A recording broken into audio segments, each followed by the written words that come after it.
at the Senate. And I know the retired teachers, since 2012, hawajapata benefits zao, most of them. I want to hear you defending and fighting for them. TSC, schools are understaffed, and we have so many teachers out here who are looking for jobs. Kindly recommend, we are also fighting for them to be employed so that we can have enough teachers in our schools. And we want to hear this coming out. Bwana Sisoni, tafadhali, this was part of your docket.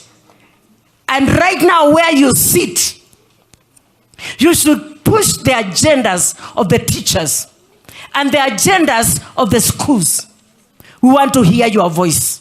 Please, being in the government does not mean that even if they are doing anything wrong, you should be quiet. You should guide and lead and direct. Sindio? Ama munasemaje? Sindio hiyo tu? I want to talk of a school here in Machakos called Eyani Kiva HI Primary School. That school has 9 classes studying in one single class. All 9 of them, 9 classes in one class.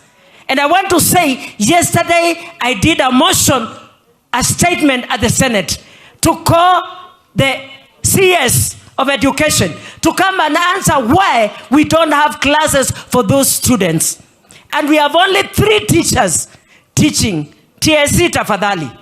3 teachers teaching 9 classes.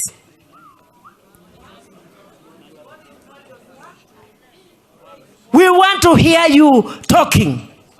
And we want to see you delivering what you are supposed to be doing. There are so many people who are waiting, who are requesting to be employed as teachers, and they are out here. We want to see them employed, and this shortage of teachers should end there.